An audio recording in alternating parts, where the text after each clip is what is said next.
Smartphone use করেন but এই কয়েকটি অ্যাপ্লিকেশন ইউজ করেন না। আসলে বস আপনি জীবনযুদ্ধে কয়েক ধাপ পিছিয়ে রয়েছেন।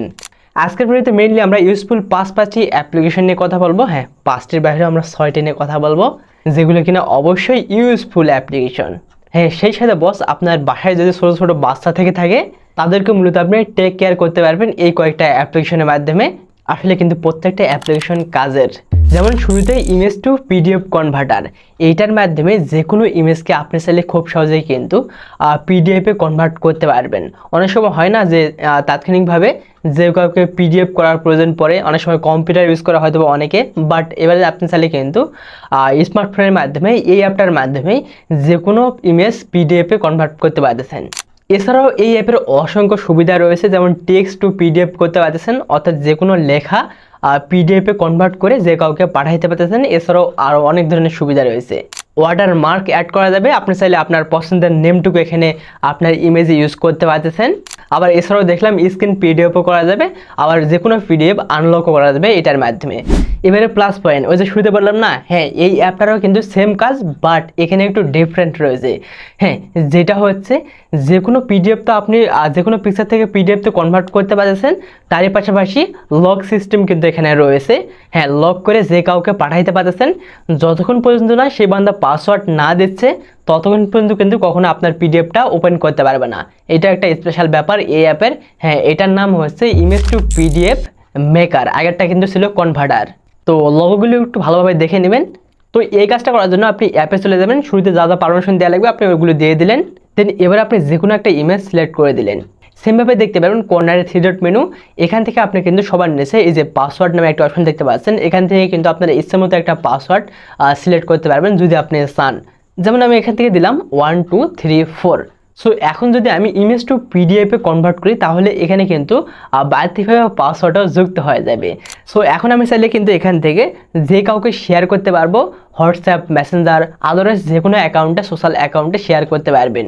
ইভেন এই অ্যাপের আরও একটা স্পেশাল ব্যাপার রয়েছে, যখন আপনি যেই পিডিএফটা মানে যাকে আপনি পাঠাচ্ছেন সেই বান্দা সেই ইমেজটা যদি মানে সেই গ্যালারিতে ডাউনলোড করে তারপরে কিন্তু পাসওয়ার্ড অবস্থায় থাকবে, ওখানে কিন্তু পাসওয়ার্ড দিয়ে দেন আপনার সেই ইমেজটা দেখতে হবে। সো এতে করে এই যে ইমেজ টু পিডিএফে কনভার্ট করে সেই সাথে পাসওয়ার্ড যুক্ত করে যে কাউকে পাঠানো যাবে, যার ফলে একটা পার্সোনাল প্রাইভেসির ব্যাপারটা থাকতেছে। এবারে নাম্বার 2, সার্কেল টু সার্চ, এইটার একটা মেন স্পেশাল ব্যাপার রয়েছে। ফর এক্সাম্পল, ধরুন আমার টি শার্টটা আপনার চয়েস হয়েছে, ধরতে বলছি, আপনাকে সার্চ দিতে বলিনি। হ্যাঁ, তো এই অ্যাপের মেন একটা স্পেশাল ব্যাপার, ওই যে শুরুতে বললাম, যখন আপনি এটা ওপেন করবেন পারমিশন যা কিছু দেওয়া লাগবে ওগুলো আপনি দিয়ে দিলেন।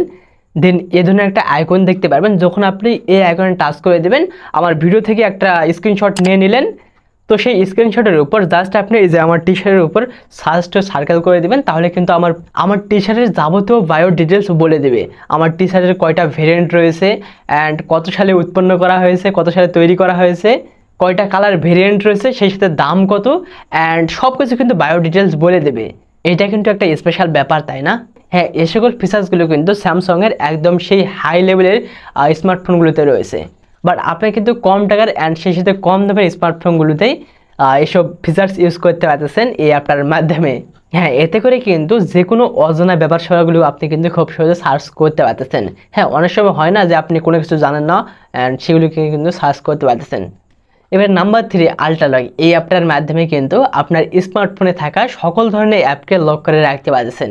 বাই দ্য ওয়ে, এগুলো কীভাবে সেট আপ করতে হয় এগুলো হয়তো আমি বিস্তারিত বলেছি না, কারণ আমি জানি আপনারা করতে পারবেন, আপনারা আল্ট্রা লিজেন্ড। এনিওয়ে, আপনারা একটু পারমিশন এগুলো দিয়ে দিবেন আর পাসওয়ার্ড টাসওয়ার্ড এগুলো সেট করে দেবেন, তাহলে কিন্তু আপনি এগুলো করতে পারবেন। আমি আর নতুনভাবে ওগুলো দেখাচ্ছি না। এবারে 4 নম্বর, ওই যে শুরুতে বললাম না, যাদের বাসায় ছোটো ছোটো ট্যাবলেট রয়েছে, ছোটো ছোটো বাচ্চা কাচ্চা রয়েছে, তাদের জন্য কাজে লাগবে। তাদের জন্য বলতে মানে তাদেরকে টেক কেয়ার করার জন্য কাজে লাগবে। এটার মেন একটা স্পেশাল কারণ রয়েছে, ও অ্যাপটার তো নামটা বলা হলো না, তাই না? নেট ব্লকার, এটার একটা স্পেশাল ব্যাপার রয়েছে। সেইটা হচ্ছে আপনার স্মার্টফোনে থাকা যে কোনো স্পেসিফিক অ্যাপকে আপনি চাইলে কিন্তু ইন্টারনেট লক করে রাখতে পারবেন।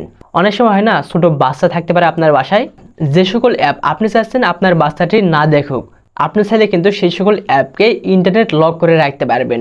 ফর এক্সাম্পল ধরতে পারেন টিকটক আসলে একটা বাজে অ্যাপ্লিকেশন, তাই না? আপনি চাইলে কিন্তু টিকটককে ইন্টারনেট লক করে রাখতে পারবেন। ওয়াইফাই অন করলে কিন্তু কখনোই ওপেন হবে না, টিকটক ওপেন হলেও চলবে না, এছাড়াও ডাটা অন করলে কিন্তু কখনো চলবে না, এক প্রকার বলতে পারেন ইন্টারনেট লক অবস্থায় থাকবে, যাতে করে একটু ছোটো বাচ্চা কাচ্চাদের একটু জ্ঞান দিতে পারেন যে আসলে ওই অ্যাপটা নষ্ট হয়ে গিয়েছে, এই ব্যাপারটা বলতে পারেন। হ্যাঁ, বাট যখন আপনি কিন্তু আনলক করে দেবেন তাহলে কিন্তু আপনি খুব সহজে আবার সেই আগের পজিশনে যাইতে পারতেছেন, কাজবাজ সকল ধরনের কাজবাজ করতে পারতেছেন। আসলেই ইন্টারেস্টিং কাজের আর কি অ্যাপ্লিকেশনটা। এবারে 5 নম্বর জেট লাইব্রেরি। এই অ্যাপে অসংখ্য ফ্রিতে বই পেয়ে যাচ্ছেন, এগুলো আপনি পড়তে পারতেছেন। যারা মূলত সারাদিন বলে সারাদিন মোবাইল টিপিস কেন, তাদেরকে বলতে পারেন যে আসলে আমি মোবাইল টিপি না, মোবাইলে বইও পড়ি। প্রয়োগ করতে পারেন। কেমন লাগলো ভাই ব্রাদার আজকের ভিডিওটি? তার মধ্যে কোন অ্যাপ্লিকেশনটা আপনার একদম ভালো লেগেছে সেটা একটু কমেন্টে জানিয়ে দিতে পারেন। আমরা নেক্সটে এ ধরনের ভিডিও দেবো কিনা সেই ব্যাপারটা একটু কমেন্টে জানিয়ে দিন। আজকের ভিডিওটি এতটুকুই, সাবস্ক্রাইব করতে হচ্ছে। আল্লাহ হাফেজ।